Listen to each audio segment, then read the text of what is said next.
Josh and Frankie with a couple of dumb shits.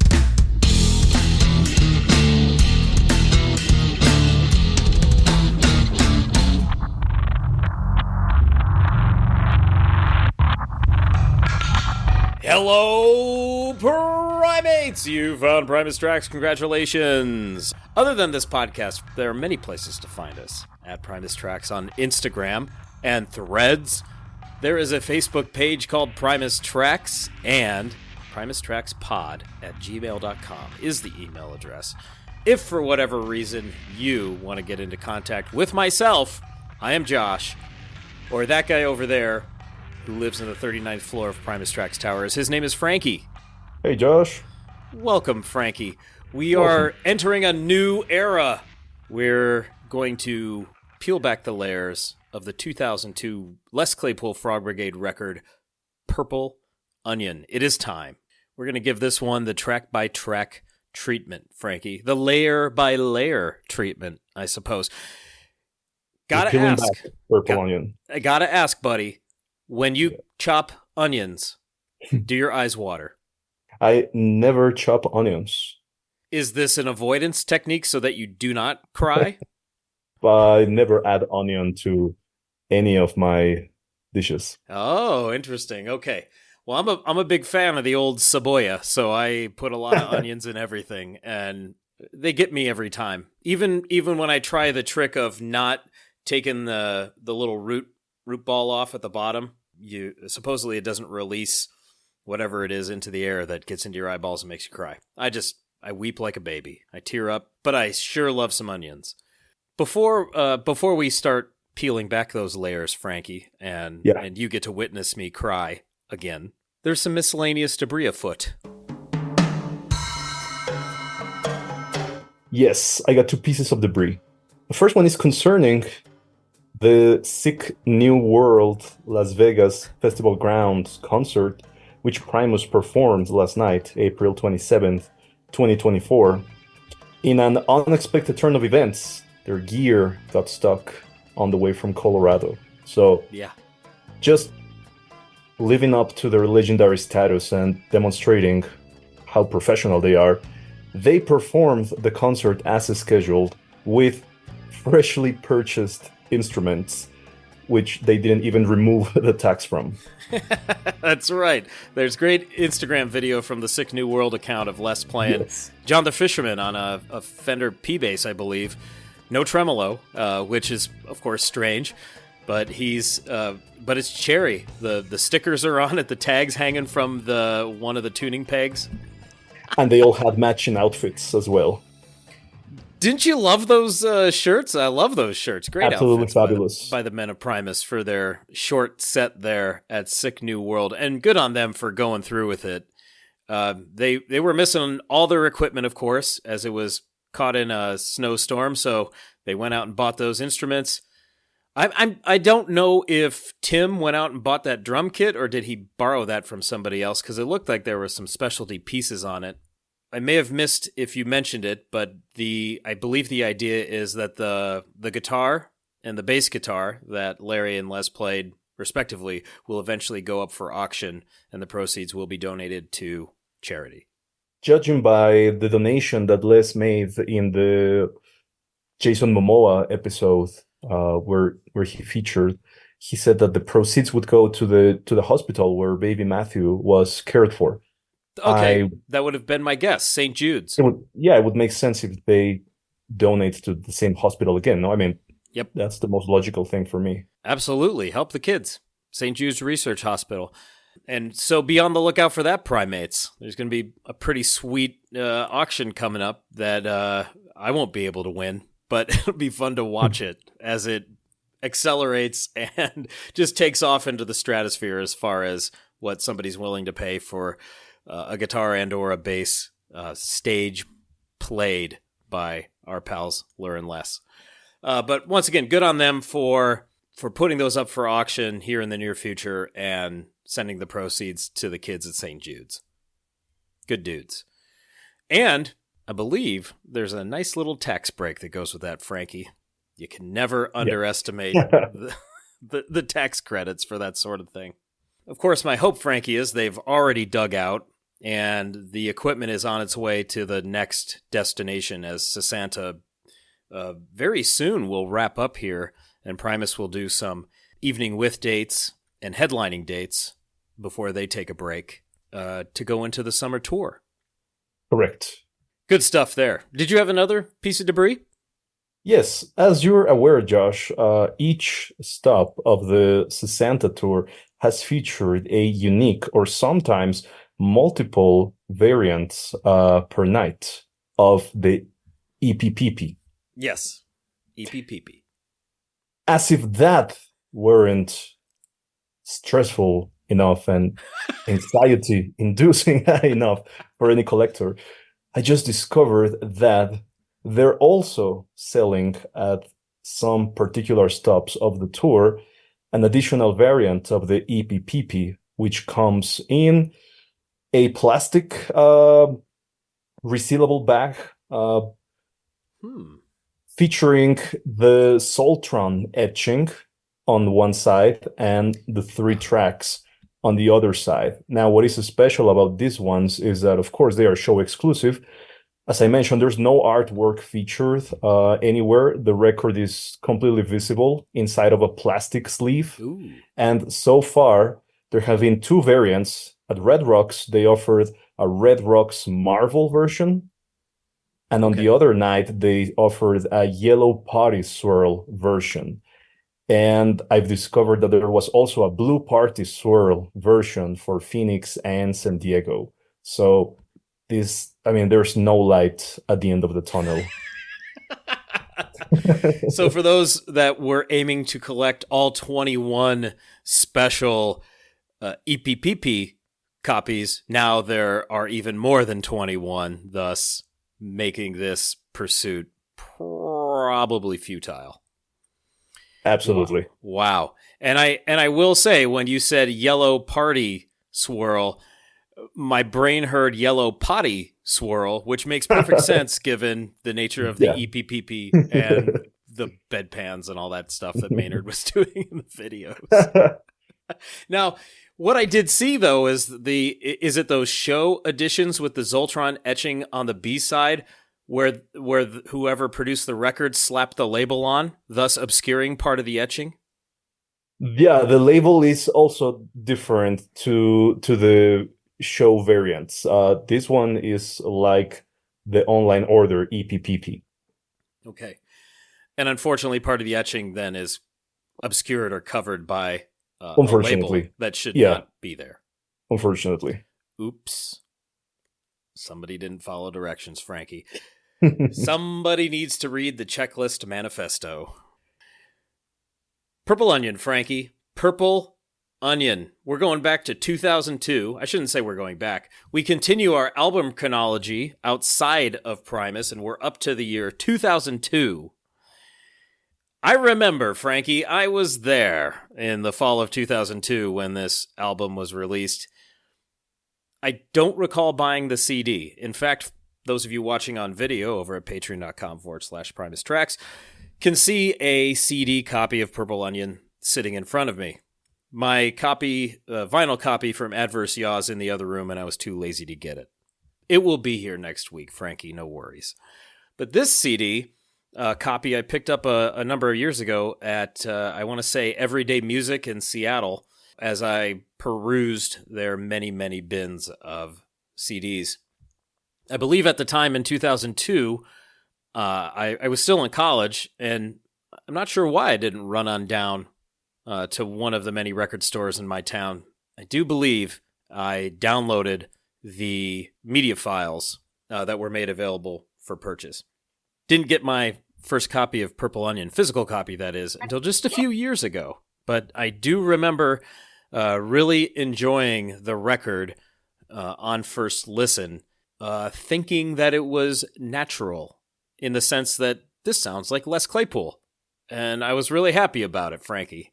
When did you first hear Purple Onion? I ordered the CD from a record store, and I remember that when they called me to let me know that it had arrived, I picked it up, and when I turned it around and I saw the photo of Liz at Rancho Relaxo with the track list, I thought it was the coolest thing I had ever seen. And I was further amazed when I unwrapped the album and I discovered the design on the CD itself. And yet another cool photograph of Les at Rancho Relaxo, taken, of course, by Jay Blakesberg. The great Jay Blakesberg. Yeah. Then I remember getting home and popping the CD into the stereo, and I was just blown away by what Les was doing adjacently to the Primus records I had already heard over and over. Yes, and so it's natural to compare 2002's Purple Onion with the previous Primus efforts, of course, and of course what proceeded in later years.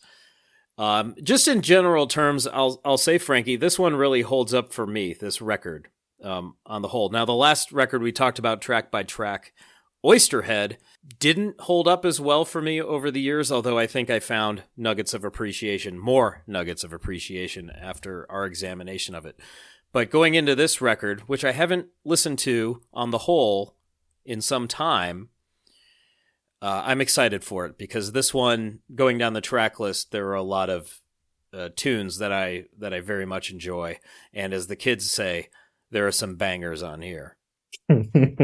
So I'm excited for it. Where does this one, going into it, and of course our minds do change over time for any number of reasons or variables that come into play. Where does this one rank for you in your personal pantheon, I suppose? Great question. I think it's a really, really strong album to listen to back to back. It's always been a very, very exciting listening experience for me. Yeah, I do kind of look forward to it chronologically, not just because of how good it is, but also because I see it as a sort of springboard for the really amazing live performances that are associated with it, both prior to its release and after its release. So whenever I hear any of the studio tracks, I can't help but remember how the same song would get stretched to incredible lengths in a live setting, and how the album, the tours, the era, and the band as a whole were crucial for Les Claypool in order to reinvent Primus, rediscover his love for playing music, and also survive an incredible period of uncertainty and transition in his career. So I think I value Purple Onion not just as an album or a collection of songs by itself, but I admire what it stands for and what it represents in Les Claypool's catalog. Oh, great point. As it stands as the culmination of a period of exploration and uncertainty, and this is the product. Any mere mortal probably would have fallen apart. Les Claypool, being the creative force that he is, created Purple Onion. Do you have an overview? Do you want to share an overview of the record? Do you want to go first on that? You can start if you want. I'll get you started. Let's get you guys started on Purple Onion here. I'm going to read from the Over the Electric Grapevine book by Greg Prato. And if you don't have it, go get it. It's required reading at this point, and as loyal listeners know, we cite it quite often. Les has this to say about Purple Onion in the Grapevine book. The Purple Onion record, I really loved that one. Those 3 records I made in a row, I love them. I very much enjoy playing those songs, the guys I played with all those years, but the Purple Onion record, I just started recording these tunes, and I bought all this old vintage gear, this old vintage console, an API 2488 console. I've got an old 24-track desk that I put 16-track heads on, and I've got an API half-inch 2-track. Now my studio is just all this vintage gear, and the Purple Onion record was the first record that got the full use of that gear. So he gives a little bit behind the scenes as far as the equipment that he filled Rancho Relaxo with, and this is the first record that used a lot of that equipment. Another source that I would like to read from, Frankie, is from an interview with Les Claypool in the Minneapolis Star-Tribune from 2002 with the headline, Primus's Les Claypool peels himself an onion. It goes on to say this. Les Claypool turned to a Minnesota musical icon for the inspiration for the title for his solo debut album. Minnesota. Purple. Who could it be, Frankie? The purple one, of course. That's Prince. what you would think. Bootsy. It's a feint. It's a misdirect. The article goes on to say, Purple Onion has nothing to do with the Purple Rain guy. No, it was the name of a St. Paul coffee house where Bob Dylan used to play. What the hell? Yes, new information for Frankie. He's already processing it. How could anyone have guessed that? That's insane. So here's, it goes on to say this, quote, my in-laws are huge Dylan fans, and they're always trying to get me to go down that road, end quote, said Claypool, who performs with his Frog Brigade Sunday in Minneapolis. So they gave me Down the Highway, the latest biography, and I just sort of stumbled across the Purple Onion thing, and it just stuck in my head. It was Dylan's first paid gig to play for $5 a night in a pizza parlor, and they let him sleep on the floor once in a while, end quote. Claypool wrote the title song with references to Dylan and to one of his own friends named Bob who had a motorcycle accident, as did Dylan, in front of a California burger joint called the Red Onion. These days, Claypool is listening to some Dylan, but he's getting more into the icon's own influences, such as the anthology of American folk music. Incredible. Incredible information, Josh. Absolutely. And there is a hint in the lyrics to the track Purple Onion. Looking down at B.O.B. I believe looking down at B.O.B. is his buddy old Bob. Bob Zimmerman knew the Purple Onion. There we go. Bob Zimmerman, or Robert Zimmerman. Real name. Yeah. Given name of Bob Dylan. You got it, Frankie. So that's the impetus, I suppose, for the title Purple Onion. Incredible. So yeah, Bob Dylan. It's funny that his in-laws are saying, come on, listen to some Bob Dylan. I wonder how resistant Les was, you know. I heard Dylan, yeah, all right, But then I suppose he eventually listened to some and read the biography and made some headway into American folk music. One other thing I'll share, Frankie, is the lesclaypool.com page, courtesy of the Internet Archive's Wayback Machine, from September 25th, 2002. That would be the day after Purple Onion was released to the world, September 24th, 2002. Now, of course, at the very top of the landing page, you have a promo for the Purple Onion record. And here's what the lesclaypool.com website had to say about it, Frankie. Tuesday, September 24th, the first ever Les Claypool Frog Brigade studio recording, Les's first all-original solo project since Primus. The Les Claypool Frog Brigade Purple Onion will be in stores everywhere. Head on down to clubbestardo.com right now and order one for you and a friend. The CD also includes a free poster. The album's 12 all-new songs are sometimes light, sometimes dark, lyrically thought-provoking, and rhythmically compelling. I love this kind of brand voicing. While the Brigade regulars are consistent on much of the record, Enor, Skerrick, percussionist Mike Treefrog Dillon, many special guests grace the album as well. Dee's Diner features sitar player Gabby Lang in addition to the triple bass onslaught of Claypool, Norwood Fisher, and Lonnie Marshall. Warren Haynes handles guitar on the psychedelic hillbilly stomp of Buzzards of Green Hill, and Fish Fisher guests on Wamola, a live show staple named after the unique instrument Les employs, a one-string bass played with a drumstick. Those in the know will recognize the references in Barrington Hall, named after a Berkeley dorm, and series of parties immortalized on Primus's Frizzle Fry, which was reissued earlier this year. Original Frog drummer Jay Lane appears on 4 songs, while Bay Area monster Dean Johnson also makes an appearance. There's your promo for the Purple Onion, courtesy of lesclaypool.com in 2002. And I have to laugh, Frankie, because on the page here are indeed audio excerpts for people in 2002 to preview and enjoy in MP3 format, but also real audio. I could never get real audio to work throughout the 90s and into the aughts, and I'm so glad MP3s eventually replace them.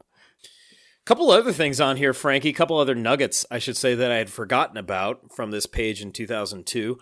I had forgotten that the Purple Onion tour included Merv. They were the openers for the first leg before giving way to Deadweight. And the other thing I forgot was this website was putting out the call for a street team for the Claypool projects and the Claypool tours. So you could have signed up, you could have clicked a link and signed up to be the part of the Los Bastardos street team and put up flyers all over your town. I got those. Do you want to see them? What? You've got some of those? Yeah. From the Purple Onion? I do. Oh, yes. We need to see those. Okay. So while Frankie is digging into the archives for some of those street team pieces of paraphernalia, let me give you the entire rundown of the personnel on the Purple Onion record. Of course, there's Les Claypool. We also have Jay Lane. Mike Dillon is all over the thing. By the way, Tree Frog, that nickname, I don't think I've heard given to good old Greasy D in quite some time. Skerrick on all kinds of saxophones, of course. Warren Haynes, as mentioned. Enor, Fish Fisher, Ben Barnes, and Sam Bass. Gabby Lang, of course, now more widely known as Gabby Lala. Lonnie Marshall, Norwood Fisher, Steamy Dean Johnson. As far as our non-musicians, Frankie, we have all songs written, produced, and engineered by Les Claypool. Of course, recorded at Rancho Relaxo with studio assistant Jason Jake Thompson. This, as always, as with any Les Claypool recording, it seems, this one was mastered by Stephen Markison at Markison Mastering in Hollywood, California. Design and layout, our pal Zoltron was in charge of that. The jacket photos were by Paul Haggard. The Les photos by Jay Blakesberg, as you stated earlier. Ron Purcell did that cover art of the Purple Onion, and Jesse Rice was the overall project supervisor. Management is our pal David Lefkowitz at the time. A lot of familiar names filling the credit sheet. For musicians and non-musicians alike, Frankie, this really feels like an in-house production with all of Les's friends. And it's also worth pointing out that the album was released exclusively on CD back in 2002. It wasn't until 2009 that there was a pressing available on vinyl, which was fairly easy to get at the time, but as years went by, it became sort of a highly sought after item. Oh, yeah. And if you check some of the history on Discogs, it has sold for some really high prices. Perhaps that will change now that it's widely available again as part of the Adverse Yaw set. So that would make 3 editions of Purple Onion available in total. Yes, as far as physical media goes, not including the digital files that were released in 2002. You're absolutely right about that 2009 pressing, Frankie. I do vaguely recall seeing something about that back in 2009, but I thought, I don't own a vinyl player. I'm never going to get into that. 15, yeah, of course, a bunch of years later.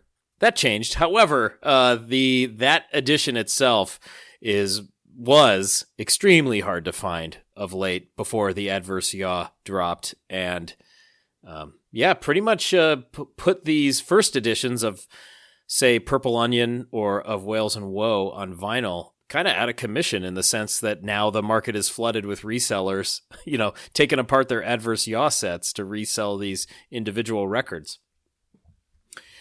So for those of you looking for a deal, they're out there at this point. Shall we talk about the Purple Onion track itself, Frankie? The track itself, very interesting. So you've already shared that bit about Bob Dylan, which is a piece of mind-blowing information. The track itself did get performed live at least 10 times, mostly during 2002 and just once in 2003 at the Orange Peel in Asheville. It's kind of hard to recreate in a live setting what is going on with all the manipulation of the title track on the record. There are all kinds of effects and stuff that Les did in the studio. So in a live setting, it did sound quite different, which is something that we're going to listen to in about a bit when we sample the live cuts. Yeah. But it is worthwhile mentioning that while on the record, it can be considered a song itself. I mean, I think about it as a song on its own. But in a live setting, it was always kind of a prelude or an introduction to another song. So you have different combinations, like Purple Onion building up into This Diner. You also have Purple Onion building up into Ding Dang.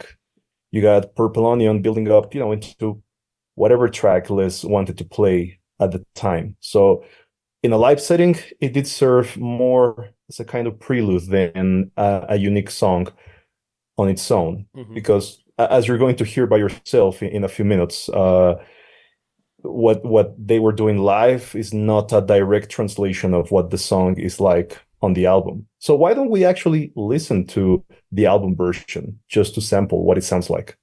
Absolutely. And as I get to it, I want to note that you said something that jogged in me the idea that this track, this title track, Purple Onion, kind of started a trend of an ambient kind of out there opener that would then lead into the album's second track that was a more straightforward tune. So we have that on this record, of course. We have Back Off Turkey on Of Whales and Woe. We have Prelude to a Crawl on Green Naugahyde. There's a few records where this sort of thing takes place. And of course, you can go all the way back to Sailing the Seas of Cheese, the intro track Seas of Cheese, leading into Here Come the Bastards. So this is not far out of the realm of how Les likes to structure his records. So yeah, you're going to hear a lot of looping bass. You're going to hear some percussion. All instrumentation and vocals are Les Claypool on this one.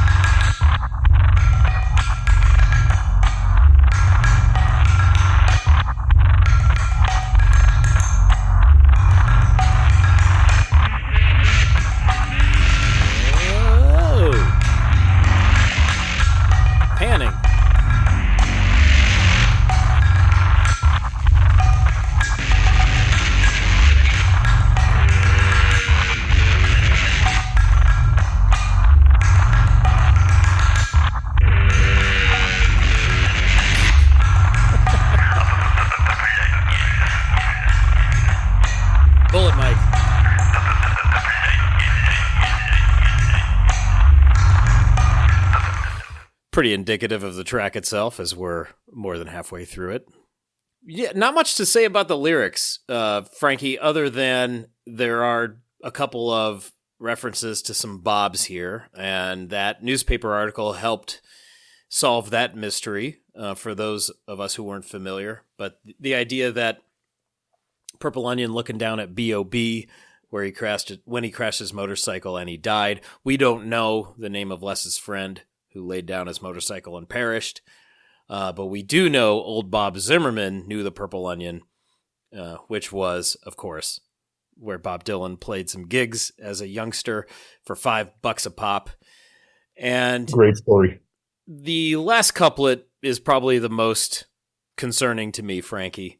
Purple Onion yanking like a freight train, shoot white tears up into the sky. If that's not ejaculatory, I don't know what is. That's the only image. That's got to be the first image that you go to when you read those lines.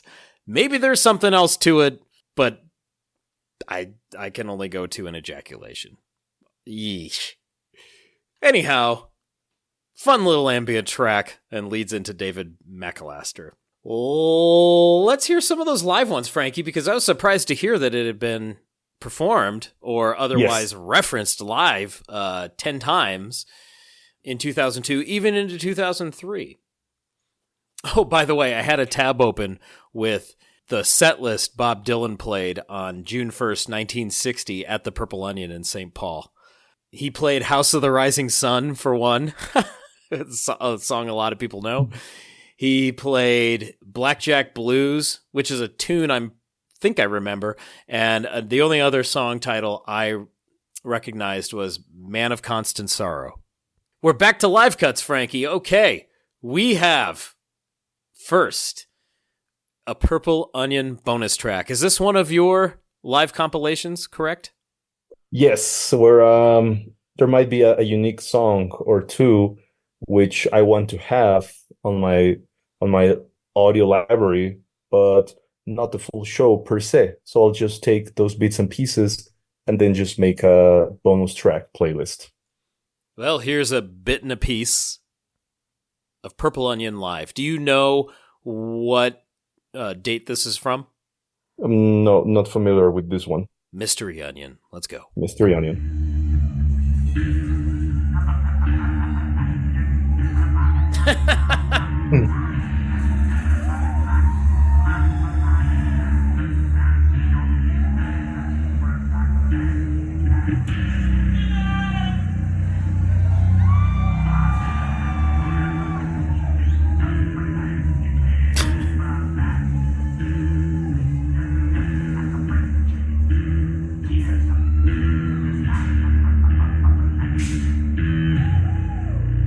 That sounds like the Nature Boy version of Purple Onion.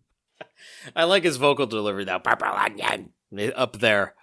When you're playing these long, jammy gigs, you got time to fill. Yep. So why not throw a Purple Onion in there? Our second live cut is Orlando, House of Blues, 2001. Yes.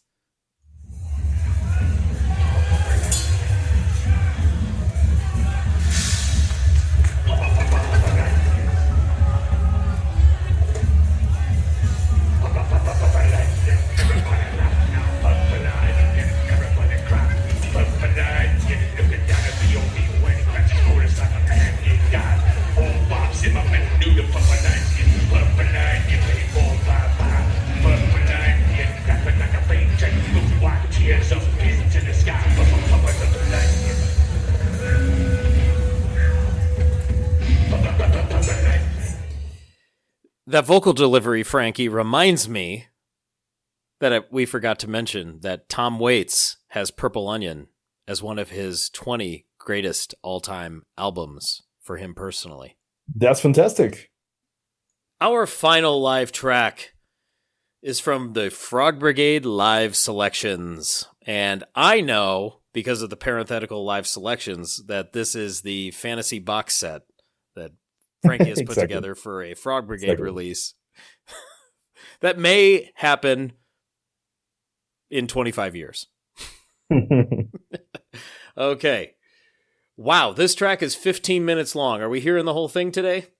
The thing is that it's kind of a prelude to This Diner. That's why it's so long. Okay, so it's not a 15-minute Purple Onion. No, it is not. Well, let's hear it as an intro to Dee's Diner. Now, there's plenty of 15-minute Dee's Diner renditions out there. I know that. All right, let's scrub ahead and find it.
It's kind of cool that he's encouraging everybody else to throw in some noise.